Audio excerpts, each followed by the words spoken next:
Hello everyone, beta today we will start our chapter number 4 and the title of this chapter is foreign lands। आज हम अपना chapter number 4 start करेंगे और इस chapter का title है फॉरेन लैंड्स, जो कि आपकी एक पोएम है ऑक्सफोर्ड एडवांटेज में। ठीक है, तो first of all we will revise new words. सबसे पहले हम क्या करेंगे, न्यू वर्ड्स करेंगे। So the first word is abroad. Abroad, abroad का मतलब क्या होता है, आउटसाइड, बाहर का। ठीक है, जैसे आप कहते हैं दूसरी कंट्रीज़ के बारे में बात करते हैं तो आप क्या कहेंगे, जैसे इंडिया से बाहर की कोई कंट्री का बोलोगे तो आप क्या बोलोगे, अब्रोड कंट्रीज़। इसी तरह से आपका एक पर्टिकुलर एरिया से बाहर वाली अगर बात करें, एक पर्टिकुलर एरिया है उससे बाहर की बात करें तो उसको हम बोलते हैं अब्रॉड। ठीक है, यानी बाहर का। नेक्स्ट वर्ड इज़ है अडॉन्ड। अडॉन्ड का मतलब होता है डेकोरेटेड, यानी सजा हुआ, डेकोरेटेड, सजा हुआ। उसके बाद नेक्स्ट वर्ड आपका आता है लुकिंग ग्लास। लुकिंग ग्लास का है आपका मीनिंग मिरर। लुकिंग ग्लास हम किसको बोलते हैं, शीशे को जिसमें हम अपना फेस देखते हैं, तो वो हमारा हो जाता है mirror. Next word is tramping. Tramping का मतलब क्या होता है आपका, वॉकिंग यानी चलना। ट्रैम्पिंग यानी चलना। तो बेटा ये तो आपके हुए न्यू वर्ड्स। इसके बाद जो नेक्स्ट आपकी वो आते हैं question answer. So the first question is what is the nearest thing that the child sees after climbing the tree. कि सबसे पहली पास वाली चीज़ क्या है, जो बच्चे ने जब पेड़ के ऊपर चढ़ता है तो उसको सबसे पास वाली चीज़ क्या दिखाई देती है।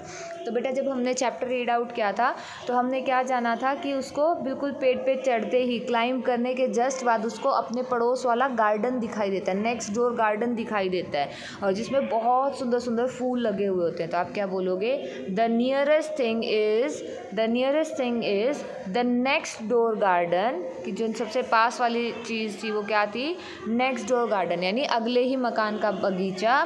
डेकोरेटेड विद फ्लावर्स, जो फूलों से सजा हुआ था। तो इसका आंसर क्या हो जाएगा, the nearest thing is the next door garden decorated with flowers. Clear.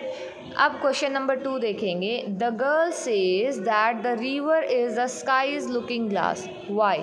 अब इसमें सेकंड में बोला कि जब आपने पोएम रीड की होगी तो उसमें देखो बेटा, वो जो लड़की होती है जो पेड़ के ऊपर चढ़ती है तो वो क्या कहती है कि जो स्काई है, वो जो रिवर है वो किसका लुकिंग ग्लास है, स्काई का। यानी रिवर का कलर स्काई के कलर जैसा दिखाई देता है उसको। तो क्या कहते हैं, जो रिवर है उसमें जो स्काई है अपना फेस देख रहा है, तो उसको ऐसा क्यों लगता है। तो बेटा इसको क्यों लगता है बच्चे को, क्योंकि रिवर का कलर भी उसको ब्लू दिखाई देता है और स्काई का कलर भी ब्लू दिखाई देता है। इस वजह से वो कहती है कि जो रिवर है वो स्काई का लुकिंग ग्लास है और उसमें स्काई की रिफ्लेक्शन आ रही है। तो आंसर क्या होगा, the girl says so. Girl ऐसा इसलिए कहती है बिकॉज, क्योंकि the river shows the sky's reflection. जो नदी है वो स्काई का रिफ्लेक्शन दिखाती है। नदी क्या दिखाती है, स्काई का रिफ्लेक्शन दिखाती है। क्लियर। अब नेक्स्ट वर्ड देखेंगे। Why does she call the river grown up when it reaches the sea. अब जो लड़की है, जो बच्चा था जो उस पेड़ पे चढ़ा हुआ था, वो लड़की क्या कहती है कि जो रिवर है वो ग्रोन अप है, पूरी बड़ी हो गई है जब वो समुद्र के पास पहुंच जाते। तो उसको ऐसा क्यों लगता है, तो देखो उसने क्या काम, the little girl compares the growth of a child to the river reaching the sea. तो लिटिल गर्ल ने किसकी कंपेरिजन की, किसकी तुलना की, रिवर की और एक बच्चे की। ठीक है, जैसे बच्चा बड़ा होता है, पहले छोटा होता है फिर बड़ा होता है फिर और बड़ा होता है, उसी तरह से उसको क्या लगता है कि जो नदी है वो पहले जैसे छोटी है, जब स्टार्टिंग में आई जब छोटी धारा थी उसकी, फिर धीरे धीरे वो बड़ी होती गई और लास्ट में जैसे वो समुद्र में जाके मिल जाती है, बहुत बड़ी हो जाती है। तो उसने एज के साथ, चाइल्ड के साथ, बच्चा जैसे बड़ा होता है उस तरह से उसने रिवर को उसके साथ कंपेयर किया, उसकी तुलना की है।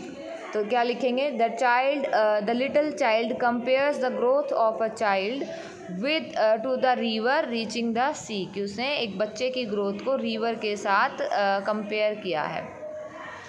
नाउ बेटा लास्ट क्वेश्चन है आपका, what does the child imagine fairy lands to be like. अब बच्चे के अकॉर्डिंग जो फेयरी लैंड है, यानी जो परियों का जगह है, ज़मीन है, परियों का जो देश होता है वो कैसा होगा, व्हाट हैपन्स देयर, वहाँ पे क्या होता होगा। तो बेटा देखो, अगर मैं आपसे भी क्वेश्चन पूछूं कि as a child what according to you is a fairy land, क्या मैं आपसे पूछूं कि आपके अकॉर्डिंग फेयरी लैंड कैसा होता होगा, परियों का देश, तो आप क्या कहोगे कि मैडम वहाँ पे बहुत सारी परियाँ होंगी, एंजल्स होंगी और वहाँ पे बहुत सारे मतलब टॉयज़ होंगे हमारे पास, अच्छे हम खूब खेल सकेंगे, खूब इंजॉय करेंगे, सब खुशी खुशी रहते होंगे। तो ऐसे आपकी बहुत सारी इमेजिनेशन आएगी। तो वही उसी तरह से जो ये लिटिल जो गर्ल थी, जो बच्चा था जिसके हम पोएम में पढ़ रहे हैं जिसको, तो उसकी इमेजिनेशन के अकॉर्डिंग वो क्या बताती है, the child imagines fairy land to be a place of angels.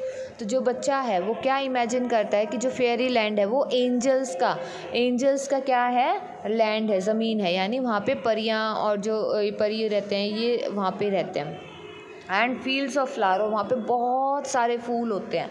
Everyone is happy and at peace, और हर कोई वहाँ पे खुश है और शांति से रह रहा है। तो बेटा इसके साथ आपका जो ये चैप्टर है ये डन होता है। अब आपको इसको अच्छे से प्रैक्टिस करनी है। ओके बेटा, thank you and have a nice day.